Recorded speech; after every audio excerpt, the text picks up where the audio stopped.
बच्चों, स्वागत है आपका हमारे इस YouTube चैनल यूपी फिजिक्स 11 में। आपने हमारा पिछला वीडियो देखा होगा, उसमें हमने अवकलन को समझाने की कोशिश की।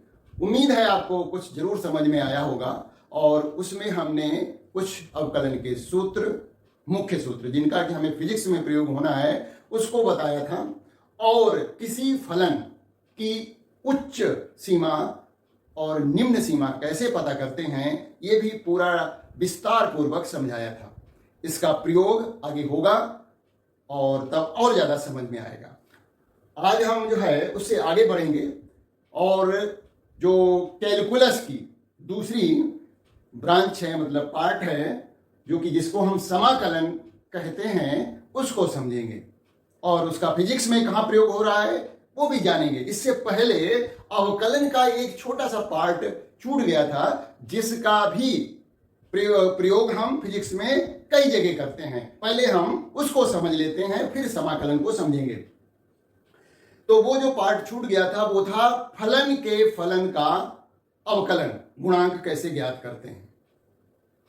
मतलब यदि मान लिया कोई चर राशि y है और y जो है u पर निर्भर करता है और u जो है वो x पर निर्भर करता है, तो y का x के सापेक्ष अवकलन गुणांक कैसे ज्ञात करते हैं।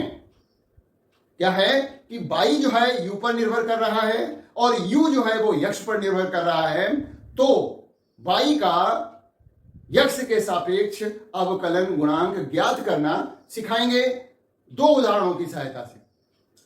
सूत्र हमने लिख रखा है और उसको आइए समझते हैं। तो यहां पर कोई चर राशि y है और y जो है u का फलन है लिखा हुआ है, तथा u जो है चर राशि x का फलन है। तो y का x के सापेक्ष अवकलन गुणांक का फार्मूला होता है dy बटे dx। तो ये क्या है, y का x के सापेक्ष अवकलन गुणांक हुआ।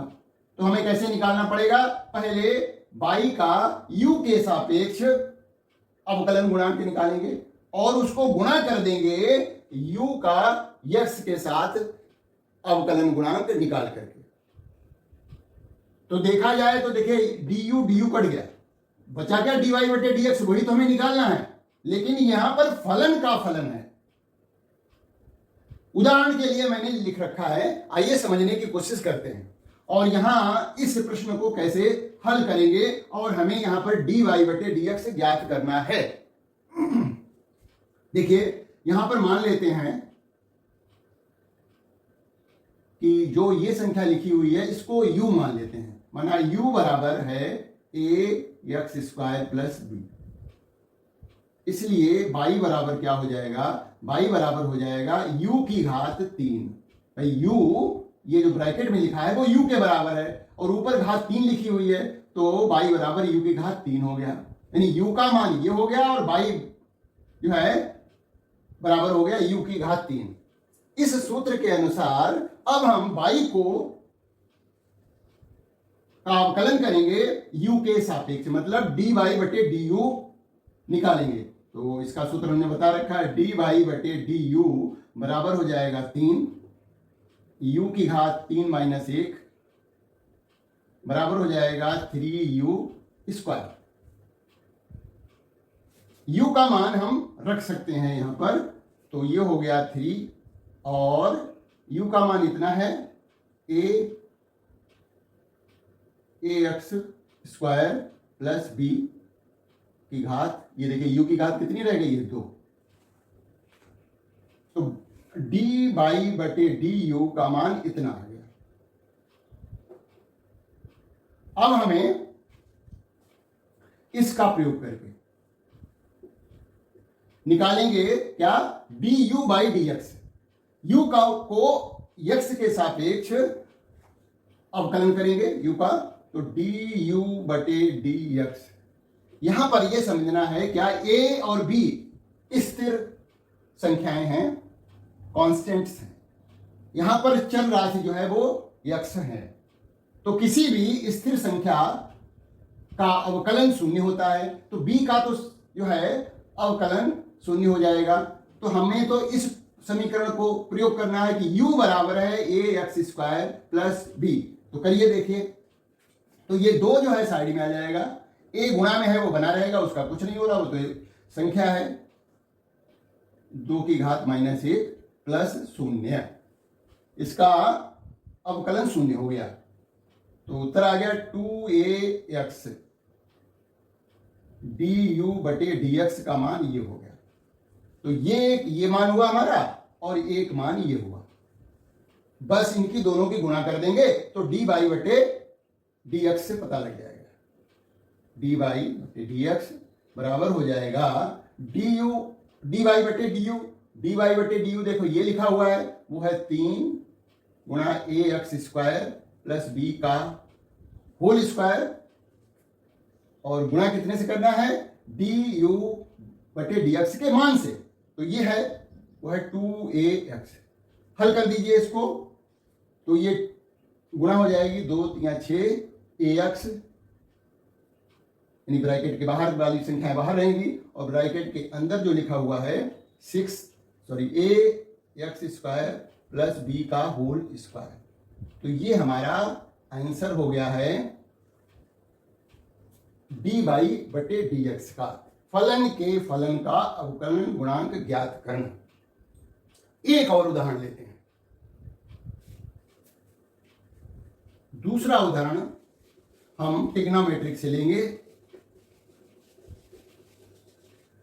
और दूसरा उदाहरण है कि जैसे मान लिया y बराबर लिखा हुआ है a sin 2 ओमेगा टी, ये है, और हमें यहां पर देखिए दिख रहा है, देखिए ओमेगा के बारे में आगे पढ़ेंगे, ये एंगुलर वेलोसिटी है, कोणीय वेग है, कहने का मतलब a एक स्थिर संख्या है और t यहां पर समय है। यहां पर हमें क्या ज्ञात करना है, dy बटे dt ज्ञात करो। तो यहां भी ये फलन का फलन है, मतलब y जो है वो साइन का फलन है, और साइन जो है किसका फलन है, जो ये साइन थीटा की जगह हम लिखते हैं ना, उसकी जगह लिखा हुआ 2 ओमेगा टी। तो ये जो है t मीन्स समय का फलन है, y जो है साइन का फलन है और साइन जो है वो समय का फलन है, तो फलन का फलन हो गया। तो अब हम जैसे कि अभी इससे पहले वाले उदाहरण में किया था, ठीक वैसे ही करेंगे। पहले क्या करेंगे, देखिए पहले तो ये डिटेल में समझा रहे हैं, फिर हम शॉर्टकट में कर देंगे। ऐसा नहीं कि ये सब इतना मानेंगे झंझट करेंगे, ऐसा कुछ नहीं करना है, डायरेक्ट करना, सीख जाएंगे धीरे धीरे। तो हम जो है पहले किसको मान रहे हैं, ये जो संख्या लिखी हुई है जो कि समय पर निर्भर कर रही है, इसको मान लेते हैं। तो ये जो है 2 ओमेगा टी, जैसे यहां पर है y जो है वो u का फलन है ना, तो यहां पर हम इसको लिख देते हैं कि माना 2u बराबर है 2 ओमेगा टी। तो y बराबर क्या हो जाएगा, देखो ठीक वैसे ही कर रहे हैं, y बराबर हो जाएगा a साइन u। इसका जो फार्मूला बनेगा वो हम यहां पर फिर से लिख दे रहे हैं। यहां तो हमने dy बटे dx से निकाला था, क्योंकि जो है अवकलन हमें x के सापेक्ष करना था, यहां पर हमें समय के सापेक्ष dy बटे dt फाइनली निकालना है। तो dy बटे dt क्या हो जाएगा, dy बटे पहले हम du निकालेंगे और फिर du बटे dt कर देंगे। तो देखिए du कट गया, dy बटे dt आ जाएगा। ये हम इस प्रश्न में लगाएंगे। तो सबसे पहले dy बटे du करें, तो ये है, तो dy बटे du बराबर हो जाएगा साइन का अवकलन, कॉस होता है, a तो गुणा में है, संख्या है, लिखी रहेगी, ये हो जाएगा a cos u। u का मान हम रख सकते हैं यहां पर, तो ये हो जाएगा a cos u का मान है 2 ओमेगा टी। तो dy बटे du ये आ गया। अब हमें दूसरा क्या निकालना है, du बटे dt निकालना है, du बटे dt। u कहां लिखा हुआ है, ये लिखा हुआ है। तो इसको समय के सापेक्ष इसका अवकलन करना है, तो ये तो टू और ओमेगा, ये कोणीय वेग जो है, दो तो स्थिर संख्या है, ओमेगा भी स्थिर है, तो इसको तो कुछ करेंगे नहीं। और टी की घात कितनी है, एक है, और एक माइनस एक, अवकलन का जो सूत्र होता है वो हमने लगा दिया। तो ये हो गया टू ओमेगा टी की घात शून्य, और टी की घात शून्य का मतलब एक, तो टू ओमेगा हो गया। तो D U by D T का मान हो गया टू ओमेगा। बस अब D Y by D T निकाल लीजिए, डी वाई बटे डी टी बराबर हो जाएगा डी वाई बटे डी यू का मान ये लिखा हुआ है ए कॉस ओमेगा टी, और गुणा है डी यू बटे D T, D Y D T, और डी टी डी वाई बटे डी टी का मान है टू ओमेगा। टू और ओमेगा बाहर आ जाएंगे तो हो जाएगा two A omega cos omega T, cos omega two omega T. ये हमारा डी वाई बटे डी टी का मान आ गया two A omega cos two omega T. तो ये हमने दो प्रश्न फलन के फलन का अवकलन गुणांक कैसे ज्ञात करते हैं उसको सिखाया। इसका भी काफी प्रयोग फिजिक्स में होगा, विशेष करके जो अंतिम चैप्टर हैं उनमें होगा। ठीक है, अब हम समाकलन को समझते हैं। देखिए, समाकलन जो है वो अवकलन का व्युत्क्रम प्रोसेस है, यानी अवकलन से प्राप्त रिजल्ट का यदि समाकलन कर दिया जाए तो हमें अपना ओरिजिनल फलन पता लग जाता है। तो उल्टा ही हुआ कि जैसे हमने किसी दिए गए फलन का अवकलन गुणांक पता किया, अब इस अवकलन गुणांक का समाकलन कर देने से हमें पुनः वही फलन प्राप्त हो जाएगा। तो लिखा हुआ है समाकलन अवकलन का व्युत्क्रम प्रक्रम है, प्रोसेस है। मतलब यदि फलन एफ एक्स का एक्स के सापेक्ष अवकलन गुणांक एफ डैश एक्स है तो एफ डैश एक्स का एक्स के सापेक्ष समाकलन एफ एक्स होगा। भाई एफ एक्स से चले थे, फिर से हमें एफ एक्स प्राप्त हो गया।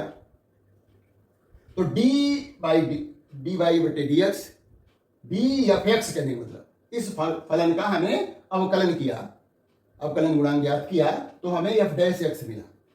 अब एफ डैश एक्स का समाकलन, ये समाकलन का चिन्ह ऐसे लिखा जाता है। समाकलन का यदि आपको चिन्ह लगाना है तो ये बड़ा सा यस जैसा बनता है, ये समाकलन का चिन्ह है।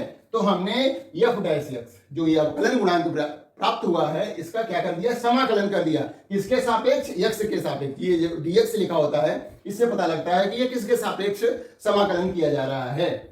तो एफ डैश एक्स का एक्स के सापेक्ष समाकलन करने पर हमें पुनः क्या प्राप्त हो गया, एफ एक्स प्राप्त हो गया। जो ओरिजिनल फलन था वो प्राप्त हो गया। अब फलन जो है का हमने पहले अवकलन किया और अवकलन से प्राप्त रिजल्ट का समाकलन कर दिया तो पुनः हमें वही फलन प्राप्त हुआ। तो इसमें यह प्रोसेस हो रहा है। समाकलन दो प्रकार का होता है, एक तो होता है निश्चित समाकलन। निश्चित समाकलन में क्या होता है कि जब किसी फलन को निम्न तथा उच्च सीमा के बीच समाकलित किया जाता है, यानी उस फलन की निम्न सीमा और उच्च सीमा दी होती है और उसी के बीच में हम दिए गए फलन का समाकलन करते हैं, तो इससे हमें एक निश्चित परिणाम प्राप्त होता है, उसको कहते हैं निश्चित समाकलन। तो निश्चित समाकलन में फलन की उच्च और निम्न सीमाएं दी गई होंगी और उसी के बीच हम दिए गए फलन का समाकलन करेंगे। दूसरा जो होता है हमारा, ये तो नंबर 1 हो गया। दूसरा है अनिश्चित समाकलन। जैसा कि नाम है उसे क्लियर है, अनिश्चित समाकलन। डेफिनेट इंटीग्रल या इंटीग्रेशन। तो जब किसी फलन की सीमाएं निश्चित नहीं होती हैं, सीमाएं निश्चित नहीं होती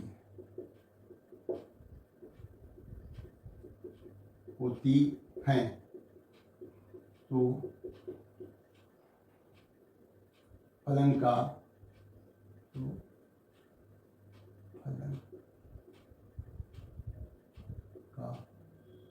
किया गया समाकलन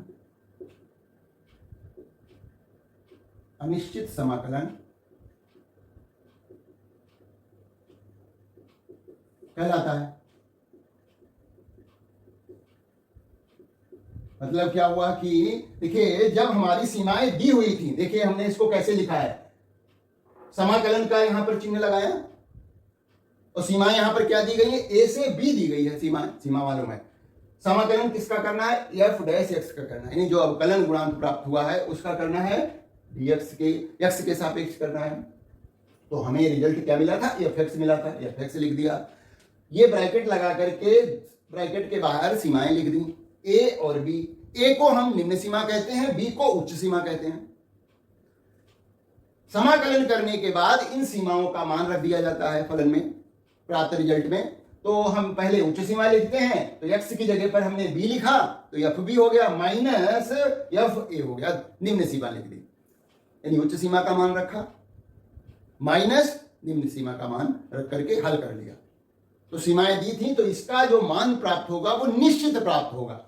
अब यहां पर क्या हो रहा है, देखिए उसी चीज को ले रहे हैं। अब कि हम इसकी सीमाएं नहीं लिखेंगे, एफ डैश एक्स लिखेंगे, डी एक्स लिखेंगे, रिजल्ट क्या आएगा, वही जो यहां लिखा हुआ है एफ एक्स आएगा। लेकिन यहां पर हम एक सी लिखेंगे जिसको कि हम नियतांक कहते हैं, एक नियतांक लगा देंगे।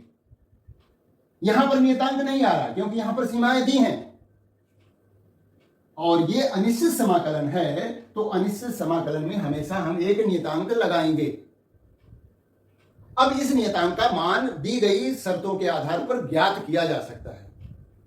ऐसी एक प्रॉब्लम जो है आएगी फिजिक्स में। तो यहां पर हमने सीमाएं नहीं लिखी हैं और क्योंकि दी नहीं थी और समाकलन कर दिया, रिजल्ट आ गया। ये नियतांक अनिश्चित समाकलन के साथ आएगा ही आएगा।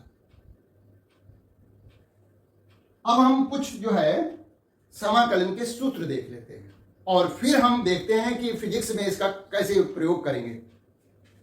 तो समाकलन के कुछ सूत्र, और हम उतने सूत्र ही बात कर रहे हैं जिनका कि हमें प्रयोग करना है फिजिक्स में विशेष करके। तो समाकलन का चिन्ह लगाया और एक हमारा पहला सूत्र है x की घात n। ये वहां भी था लेकिन वहां हमने क्या किया था, अवकलन किया था। यहां हम समाकलन कर रहे हैं, समाकलन का चिन्ह लगाया और x के सापेक्ष कर रहे हैं तो dx लिख दिया। इसका जो रिजल्ट आता है वो आता है x की घात n प्लस 1 बटे n प्लस 1। वहां क्या होता था, जो घात होती थी, ये संख्या है, n क्या है, एक संख्या है, x चर राशि है, तो ये संख्या जो घात है वो वहां पर अवकलन में साइड में गुणा में आ जाती थी और फिर घात में से एक कम हो जाता था।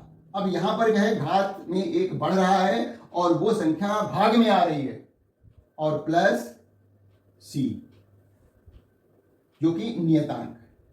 तो ये देखिए यहां पर सीमाएं दी होती तो c हम नहीं लिखते, सीमाएं नहीं दी गई तो इसलिए c लिख दिया। अच्छा, ये भी मान लिया केवल dx लिखा है, समाकलन करना है, तो इसको हम लिख सकते हैं x की घात 0 इंटू dx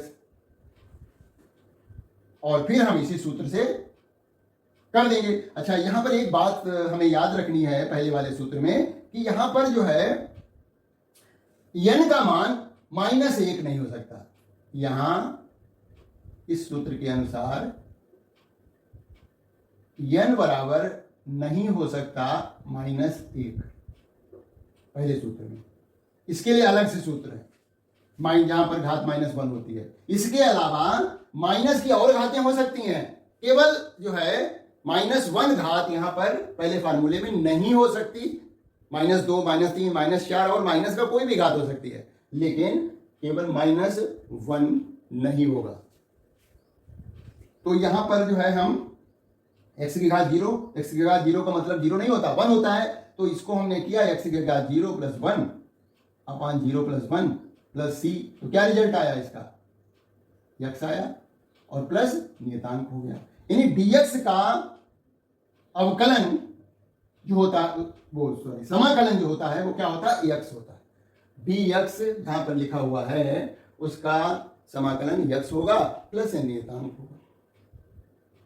अब मान लिया ऐसा कुछ लिखा हुआ है कि एक संख्या नियतांक मान लिया c है, नियत संख्या है, c लिख दो चाहे p लिख दो, ये कोई संख्या नियतांक संख्या है और u चर राशि है, dx है।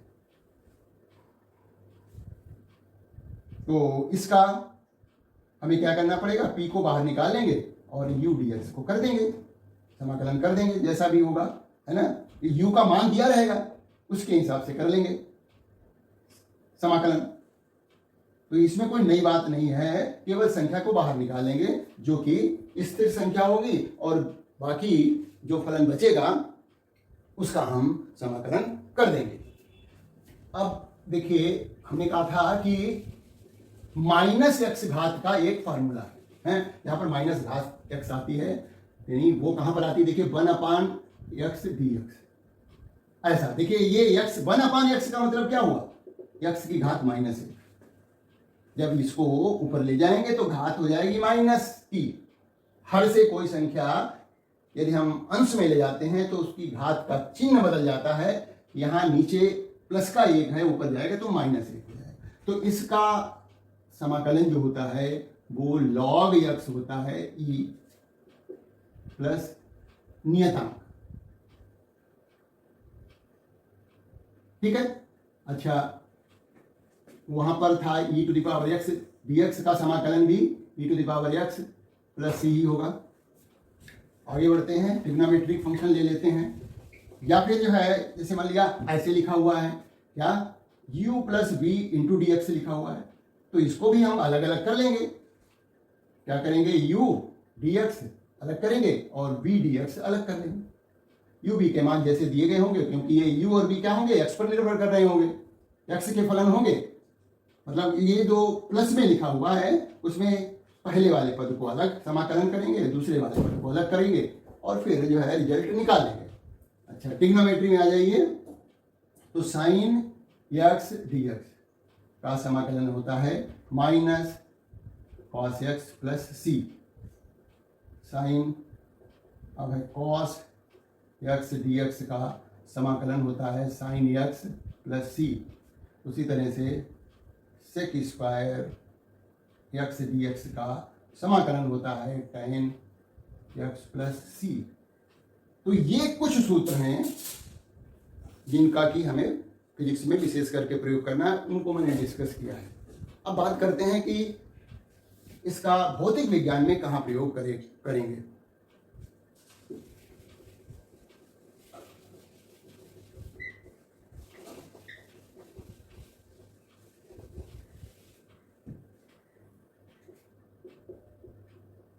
भौतिक विज्ञान में समाकलन, हम समाकलन का भौतिक विज्ञान में दो तरह से प्रयोग करते हैं। अभी हम एक तरह से बता रहे हैं, फिर दूसरे तरह का प्रयोग ग्राफ की सहायता से बताएंगे। मान लिया हमें वेग निकालते हैं, है ना, वेग निकालना पड़ता है और त्वरण निकालना पड़ता है। तो हमने अवकलन में बताया था कि वेग कैसे निकालते हैं, त्वरण कैसे निकालते हैं। तो सूत्र याद करिए, तात्कालिक वेग की बात हुई थी, वो यदि दूरी या विस्थापन x दिया है तो वेग v बराबर होता है dx बाई dt। ये तात्कालिक वेग आता है। तिरछी गुणा करिए तो dx बराबर हो गया v इंटू dt। ये तो देखिए ये क्या है, दूरी या विस्थापन का प्रथम अवकलन गुणांक ज्ञात करने पर वेग प्राप्त होता है। ये क्या वेग है, x क्या है, दूरी है। दूरी का समय के सापेक्ष हमने अवकलन किया तो वेग प्राप्त हुआ, तिरछी गुणा करके हमने ये किया। अब इसका यदि हम समाकलन कर दें दोनों तरफ तो हमें क्या पता लग जाएगा, दूरी पता लग जाएगी। वेग हमें मालूम है, दूरी पता करना है, तो देखिए दोनों तरफ समाकलन कर देंगे ये, और ज्यादातर हमें क्या होती हैं, सीमाएं दी होती हैं। तो ये इसका समाकलन करेंगे, dx का समाकलन x आता है, तो x क्या है, दूरी है, बराबर हो जाएगा b dt। इस पर आधारित प्रश्नों को हम बताएंगे। तो ये सिचुएशन हुई। दूसरा क्या होता है, यदि त्वरण दिया है, तो त्वरण कहां से आया है, वेग परिवर्तन की दर से। त्वरण दिया है तो हम वेग v ज्ञात करेंगे, ज्ञात कर सकते हैं। कैसे, देखिए तात्कालिक त्वरण का फार्मूला था a बराबर था dv बटे dt, dv बाई dt, यानी वेग का प्रथम अवकलन गुणांक ही तात्कालिक त्वरण होता है। त्रिशी गुणा करो, dv बराबर हो गया a dt। बस अब हमें क्या करना है, समाकलन दोनों तरफ कर देना है। dv बराबर हो जाएगा, समाकलन का चिन्ह लगा दीजिए, a dt। अब dv का समाकलन v हो जाएगा और a dt को हल करने पर समाकलन करेंगे इसका, जो a का मान दिया गया होगा, तो हमें वेग प्राप्त हो जाएगा। अर्थात हमने यहां पर क्या किया, उसको हम शॉर्टकट में लिखते हैं। ये दो मुख्य प्रयोग हैं, इसके अलावा जो भी समय पर आएगा उसको डिस्कस किया जाएगा। तो यहां पर हमने क्या किया वो लिख देते हैं शॉर्टकट में। पहले क्या करते हैं, अवकलन में क्या करते हैं, मान लिया दूरी दी गई है या फिर विस्थापन दिया गया है,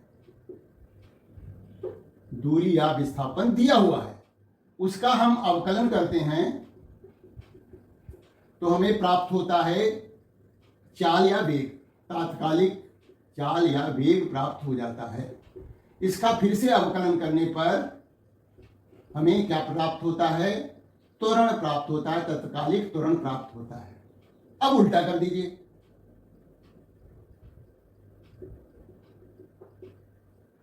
मतलब त्वरण लीजिए, अब की बार में त्वरण का समाकलन करेंगे तो हमें क्या प्राप्त होगा, चाल और वेग प्राप्त होगा। और चाल और वेग का समाकलन करेंगे तो हमें दूरी या विस्थापन प्राप्त होगा। तो ये एक समाकलन क्या है, अवकलन का ठीक व्युत्क्रम प्रोसेस है। त्वरण तक पहुंचे थे, त्वरण का समाकलन कर दीजिए तो चाल और वेग प्राप्त हो जाता है, और चाल और वेग का समाकलन कर दीजिए तो हमें दूरी या विस्थापन पता लग जाता है। अब बात करेंगे समाकलन का ज्यामितीय अर्थ। उस आधार पर भौतिक विज्ञान में समाकलन कहां कहां पर प्रयोग होगा, कुछ उदाहरण बताएंगे।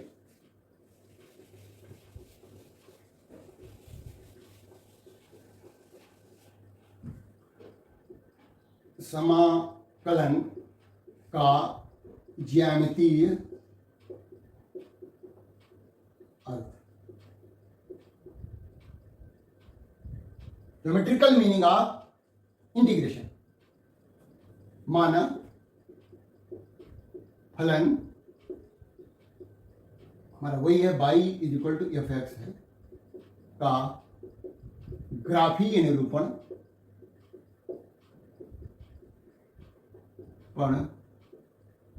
चित्र में दिया गया है। देखिए ये y है, ये x है, और इसका y बराबर एफ एक्स का कुछ इस तरह से ग्राफीय निरूपण आ रहा है, ग्राफ आ रहा है, वक्र आ रहा है। अब वक्र के किसी बिंदु पर कोई बिंदु ले लीजिए, मान लिया हमने P बिंदु लिया, जिसके जो है निर्देशांक जो है वो क्या है, इसके निर्देशांक x, y है।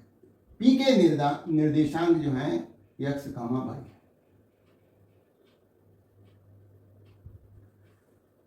अब हम क्या कर रहे हैं, यहां पर एक छोटी सी बहुत पतली पट्टी ले रहे हैं P बिंदु पर, जिसकी की चौड़ाई जो है, ये पट्टी ली है, इस पट्टी की चौड़ाई जो है वो dx है।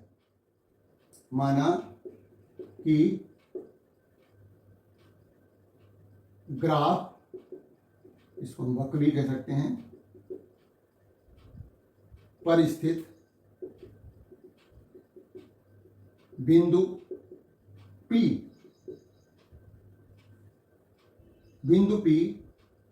जिसके कि निर्देशांक x और y हैं, पर एक पतली पट्टी जिसकी चौड़ाई dx है। ये चौड़ाई dx जो है अत्यंत सूक्ष्म है, तो इस पट्टी का क्षेत्रफल भी बहुत कम होगा। इस पट्टी का क्षेत्रफल निकालना है तो क्या करेंगे, ये इसकी जो लंबाई है उसको इसकी चौड़ाई से गुणा कर दें। लंबाई मतलब या ऊंचाई, कहने इतनी ऊंचाई है, इसको इसकी चौड़ाई से गुणा कर दें, तो पट्टी का क्षेत्रफल जो है, पट्टी का क्षेत्रफल कम होगा बहुत, इसलिए dA लिख रहे हैं। A मीन्स एरिया, तो पट्टी का क्षेत्रफल dA बराबर हो जाएगा, इसकी ऊंचाई जो है वो y है और चौड़ाई जो है इसकी हमने dx लिख रखी है, देखिए y dx, तो dA बराबर हो जाएगा, y का मान क्या है, fx है, और dx। ये कितना होगा, इस पट्टी का एरिया हो गया, क्षेत्रफल हो गया। यदि हमें इस वक्र के नीचे इस पूरे का क्षेत्रफल निकालना है, यहां पर x बराबर a है, यहां पर x बराबर b है, ये सीमाएं हैं, तो समाकलन का प्रयोग करेंगे। दूसरा तरीका क्या है कि ये जो वक्र है, ग्राफ है, तो x बराबर a से x बराबर b के बीच का यदि एरिया निकालना है, क्षेत्रफल निकालना है, तो उसका तरीका क्या हो सकता है कि इस पूरे क्षेत्रफल को पतली पतली पट्टियों में बांटा जाए, हर एक पट्टी का क्षेत्रफल निकाला जाए और जोड़ दिया जाए, तो हमें इस वक्र या ग्राफ के नीचे x बराबर a से x बराबर b तक का क्षेत्रफल ज्ञात हो जाएगा। यानी हमें इस क्षेत्रफल, इस स्पेस, इस जगह को छोटी छोटी पतली पतली पट्टियों में बांटना पड़ेगा और उन सभी पट्टियों का क्षेत्रफल निकालेंगे, जोड़ देंगे, तो हमें इस वक्र के नीचे का क्षेत्रफल पता लग जाएगा, a से b तक का। यही काम जो है समाकलन करता है। समाकलन द्वारा भी हम इस ग्राफ के नीचे का क्षेत्रफल ज्ञात कर सकते हैं, सीमाएं a से b लेकर के। तो हमें इस ग्राफ के नीचे का क्षेत्रफल, हमने कहा ना कि इसको हम समाकलन से ज्ञात करेंगे, तो समाकलन किया हमने, इधर किया और उधर भी कर दिया दूसरी तरफ, और सीमाएं लगा दी, कहां से कहां तक का निकालना क्षेत्रफल, a से b तक, f(x) dx लीजिए। तो ग्राफ के नीचे का क्षेत्रफल निकालना है उन दी गई सीमाओं के अंदर का, तो हम समाकलन का प्रयोग करेंगे। कैसे करेंगे ये बताया जाएगा। जब इसकी समस्या आएगी तो हम बताएंगे कि किस तरह से करेंगे। भाई वैसे तो ठीक है, मालूम है कि क्षेत्रफल अब ये आ जाएगा, सीमाएं हमने पता कर ली, a बराबर आ जाएगा, ये सीमाएं a से b तक दी हुई हैं, f(x) और dx का समाकलन कर देंगे दिए गए फलन का। समाकलन के लिए सूत्र हमने बता ही दिए हैं, सीमाएं लगाना अभी सीख लेंगे हम। तो इस तरह से समाकलन का प्रयोग हम इसी दिए गए ग्राफ के नीचे का क्षेत्रफल भी निकाल सकते हैं, और उसके लिए भी इसका प्रयोग होता है, और फिजिक्स में भी होता है। तो फिजिक्स के हम उदाहरण लेते हैं कि कहां पर हम ये जो है क्षेत्रफल निकालते हैं, समझते हैं। तो भौतिक विज्ञान में कहाँ करते हैं, हम दो उदाहरण यहां भी ले रहे हैं कि भौतिक विज्ञान में कहां पर जो है इसका प्रयोग करेंगे।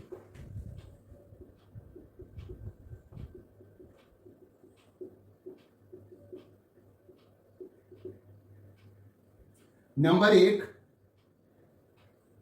यदि त्वरण समय ग्राफ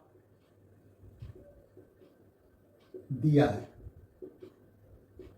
तो वेग या वेग परिवर्तन ज्ञात करने के लिए समाकलन का प्रयोग करते हैं।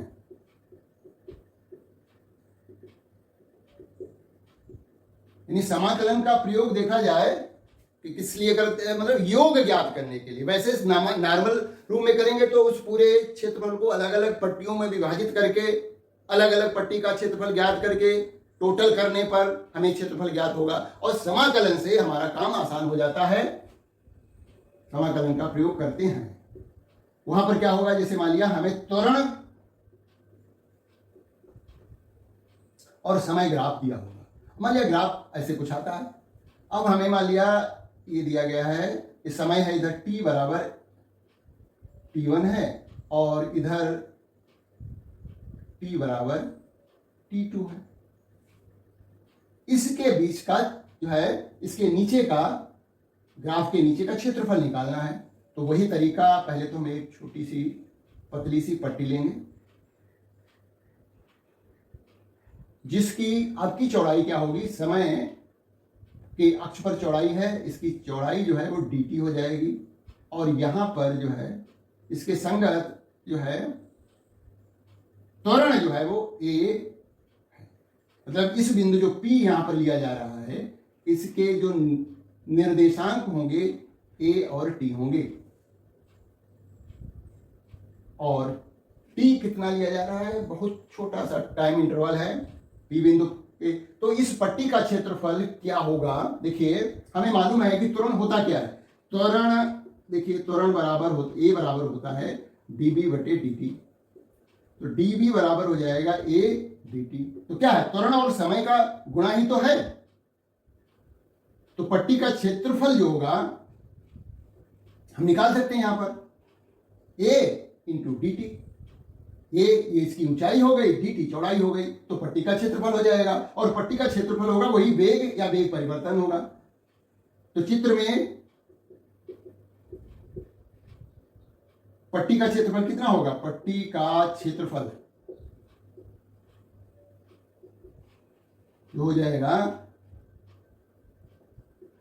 ये a और dt, ये ऊंचाई a और dt चौड़ाई a इंटू डी टी। और वो हमारे इस सूत्र के अनुसार क्या प्रदर्शित करता है, हम तो क्षेत्रफल निकाल रहे हैं लेकिन हमें मिल क्या रहा है, वेग और वेग परिवर्तन, वेग या वेग परिवर्तन निकाल सकते हैं। अब सीमाएं लगा दीजिए, देखिए dv बराबर हो जाएगा, इधर भी लिख दीजिए a dt। यहां पर तो वेग की सीमाएं वेग के हिसाब से होंगी, और यहां पर जो चर राशि है वो समय है, तो यहां पर समय के हिसाब से होंगी। तो ये हो जाएगा t1, मान लिया t1 से t2 तक का क्षेत्रफल निकालना है, पूरे इस ग्राफ के नीचे का क्षेत्रफल निकालना है, तो सीमाएं लिख दी हमने और a dt।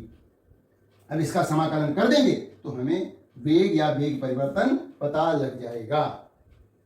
तो त्वरण समय ग्राफ के नीचे का जो क्षेत्रफल होता है वो हमें वेग या वेग परिवर्तन देता है। तो जहां कहीं पर भी ऐसी कोई प्रॉब्लम होगी तो हम समाकलन का प्रयोग करके वेग या वेग परिवर्तन पता कर लेंगे।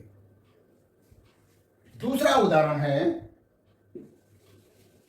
जो कि कार्य से संबंधित है, फिजिक्स में कार्य भी निकालना पड़ता है हमें। दूसरा है विस्थापन बल, विस्थापन ग्राफ से किए गए कार्य की गणना करने में समाकलन का प्रयोग करेंगे।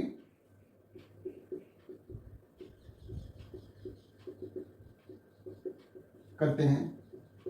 देखिए यहां पर क्या हो रहा है, वही बात वैसी ही कुछ है। अलिया ये बल है और ये विस्थापन है।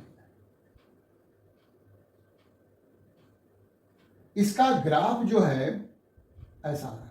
देखिए यहां पर ये ग्राफ क्या प्रदर्शित कर रहा है कि बल जो है परिवर्तनशील है। यहां पर बल इतना है, फिर इतना है, फिर इतना है। तो जब बल का मान जो है स्थिर न हो, भाई वैसे स्थिर है तो बल गुणा विस्थापन करेंगे तो कार्य पता लग जाएगा। और यहां पर बल का मान बदल रहा है तो उस स्थिति में हम समाकलन का प्रयोग करके कार्य निकाल सकते हैं। यहां पर x है विस्थापन, x बराबर a है मान लिया, यहां पर x बराबर b है। ये बल है तो यहां पर कोई p बिंदु लेंगे हम और इसके कोऑर्डिनेट हो जाएंगे, निर्देशांक हो जाएंगे f, x। पतली पट्टी लेंगे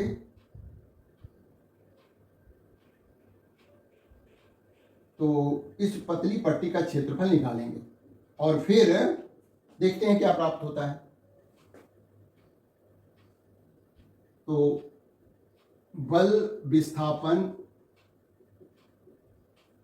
ग्राफ पर स्थित किसी बिंदु P पर स्थित पतली पट्टी का क्षेत्रफल निकालना है। वो देखिए ये ऊंचाई कितनी है, f है, क्योंकि इसका यहां पर देखिए थोड़ा कोऑर्डिनेट ध्यान रखना है कि x पहले वैसे तो देखा जाए और यह बाद में, है ना, क्योंकि पहले x कोऑर्डिनेट लिखा जाता है और ये y कोऑर्डिनेट बाद में लिखा जाता है। इससे पहले वाले ग्राफों में हो सकता है उल्टा लिख गया हो, तो हमें x कोऑर्डिनेट, x निर्देशांक पहले लिखते हैं और y निर्देशांक बाद में लिखते हैं, है ना। तो यहाँ पर जो है हमने x, f लिख दिया, मतलब इसकी ऊंचाई f है, चौड़ाई जो है वो हमने dx ली है। यहाँ क्षेत्रफल dA बराबर हो जाएगा, क्या हो जाएगा, dA f इंटू dx। ऊंचाई गुणा dx, dx क्या है, विस्थापन है। तो ये dA जो हमें मिल रहा है वो बल गुणा विस्थापन यानी क्षेत्रफल, वो जो है क्षेत्रफल तो हुआ, लेकिन ये क्षेत्रफल क्या दे रहा है हमें, कार्य। अतः कार्य बराबर हो जाएगा, ये क्षेत्रफल क्या दे रहा है हमें, कार्य दे रहा है, dw है ये, dw बराबर हो जाएगा या हम तो क्षेत्रफल निकाल रहे हैं लेकिन उससे हमें क्या मिल रहा है, कार्य, बल द्वारा किया गया कार्य मिल रहा है। इससे पहले वाले ग्राफ में भी हमने निकाला तो क्षेत्रफल था, लेकिन हमें मिला क्या, वेग या वेग परिवर्तन प्राप्त हो गया था। तो क्षेत्रफल बल जो है बल गुणा विस्थापन की गुणा हो रही है, या कहें लंबाई गुणा चौड़ाई। जब हम कर रहे हैं लंबाई का मतलब यही ऊंचाई, वो बल को प्रदर्शित कर रहा है y अक्ष पर, और x अक्ष पर जो है विस्थापन है। तो विस्थापन हमने बहुत सूक्ष्म लिया है, उसके संगत बल का मान f है, तो छोटा सा कार्य मतलब वस्तु को बहुत थोड़ा सा विस्थापित किया गया, तो हमें ये पट्टी मिली, पट्टी का एरिया, क्षेत्रफल ही हमें कार्य दे रहा है, मतलब बल द्वारा किया गया कार्य मिल रहा है, और dw बराबर fx हो गया है। तो अब यदि हम सीमाएं लगा दें तो कुल कार्य पता लग जाएगा कि वस्तु को a से b जाने में, x बराबर a से x बराबर b जाने में कितना कार्य होगा। तो हम dw बराबर हो जाएगा सीमाएं a से b f dx कर देंगे।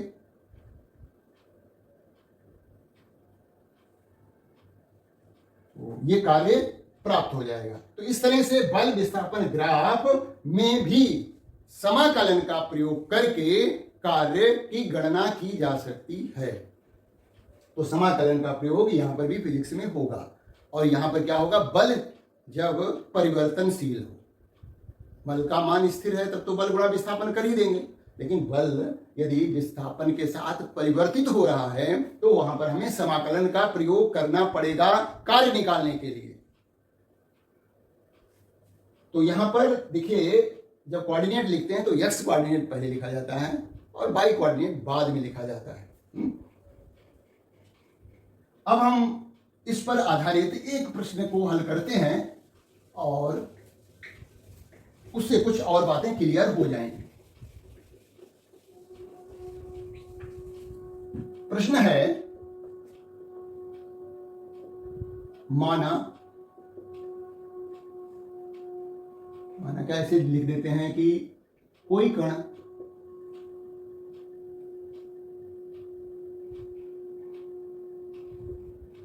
किसी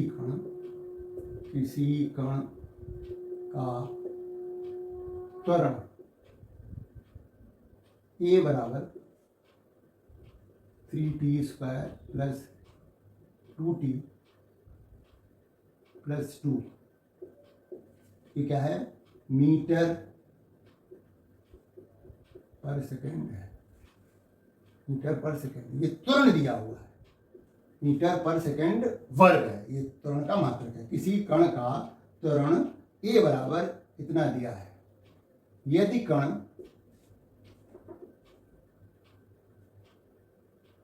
प्रारंभ में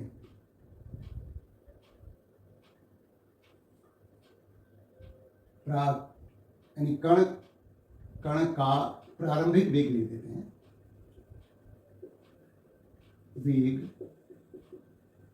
v बराबर 2 मीटर पर सेकेंड है। प्रारंभिक वेग का मतलब यहां पर समय जो है t बराबर 0 है। तो 3 सेकेंड के अंत में, 3 सेकेंड के अंत में कण का वेग ज्ञात करो। यह है प्रश्न समाकलन पर आधारित। किसी कण का त्वरण a बराबर इतना दिया हुआ है, मीटर पर सेकेंड वर्ग है। यदि कण का प्रारंभिक वेग v बराबर 2 मीटर पर सेकेंड है तो 3 सेकेंड के अंत में कण का वेग ज्ञात करो। यहां t जो है वो समय है। t क्या है, समय है। अब शुरू हो जाते हैं। देखिए, त्वरण का पहले ये तात्कालिक त्वरण दिया गया होगा, तो a बराबर जो दिया हुआ है वो 3t square plus 2t plus 2 है। इसको त्वरण को लिखते हैं dv बटे dt।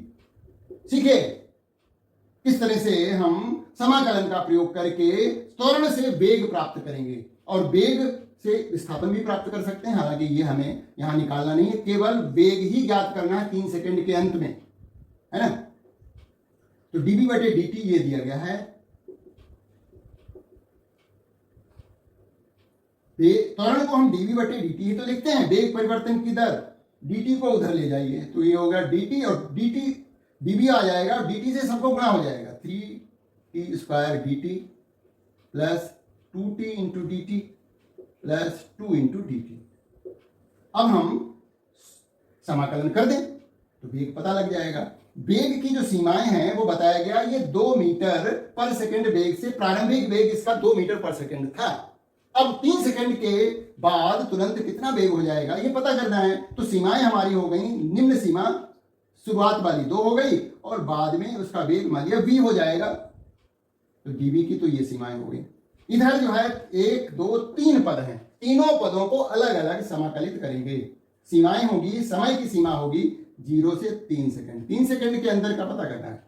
3t square dt plus 0 to 3 2t into dt plus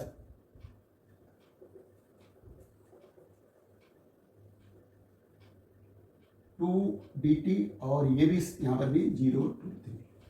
अब यहां पर भी हम बेसिक फार्मूला, जो सबसे पहले वाला फार्मूला है, वही प्रयोग करेंगे। ये वाला कौन सा फार्मूला है, मैं यहां लिखता हूं, ये x की घात n dx बराबर होता है x की घात n प्लस 1 बटे n प्लस 1। इस फार्मूले का प्रयोग करेंगे। सीमाएं दी गई हैं तो नियतांक, समाकलन नियतांक नहीं लगाएंगे। देखिए, पहले तो इसका हम समाकलन करते हैं। dv की जगह पर v आ जाएगा और सीमा है 2 से दो नीचे निम्न सीमा है और उच्च सीमा तो बी की बी ही है, तो पता करना है।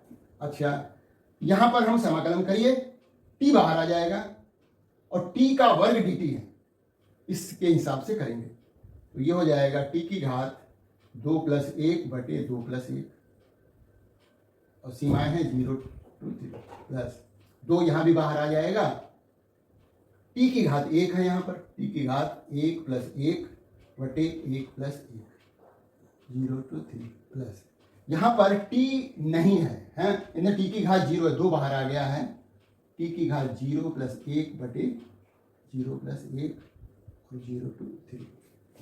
सभी पदों का समाकलन हो गया है। अब देखिए रिजल्ट।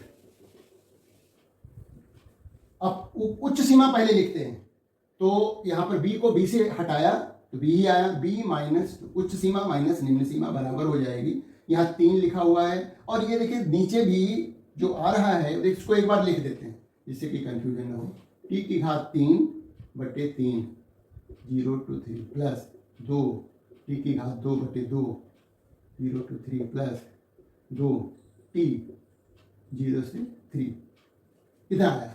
अब देखिए b - 2 बराबर हो गया, इसको 3 को बाहर निकालें, ये घात नहीं है, सीमाएं हैं, ऐसा मत समझना कि ये ब्रैकेट के बाहर होल क्यूब लिखा हुआ ना, ये सीमाएं हैं। तो इसको 3 को बाहर निकालिए, 3 बटे 3 हो जाएगा और इस t की जगह पर इस उच्च सीमा को लिखेंगे तो t की जगह पर क्या लिखा, 3 लिखा, 3 लिखा और 3 की घात 3 लगा दी माइनस। अब t की देखिए ये वाला 3 तो बाहर आ गया है, t की जगह पर 3 लिखा, उच्च सीमा को लिखा। अब t की जगह निम्न सीमा को लिखा तो निम्न सीमा 0 है, तो 0 की घात 3 करेंगे वो भी 0 हो जाएगा। तो ये हमने पहला पद हल कर दिया है, प्लस 2 गुणा ये वाला 2 बाहर निकाल लीजिए, 2 बटे 2 ये भी हो गया।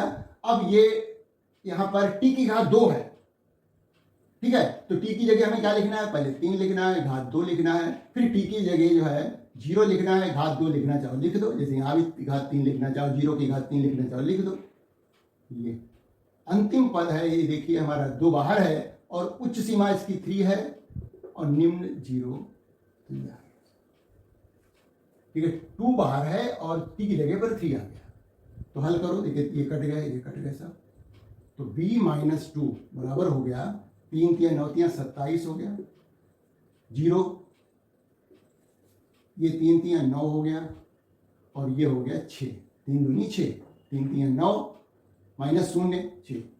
अब 2 को भी उधर ले जाइए तो b बराबर हो जाएगा 27 + 9 + 6 + 2। तो 3 सेकंड के बाद वेग हो जाएगा, ये हो गया 27 + 9 6 15 9 6 15 16 17। भौतिक विज्ञान में अवकलन और समाकलन का प्रयोग पर आधारित जो प्रश्न होंगे, कुछ प्रश्न हल करेंगे अगले वीडियो में और फिर हम अगला चैप्टर शुरू करेंगे। तो सब्सक्राइब करिए और अपने दोस्तों को भी शेयर करिए। Thank you for watching my video.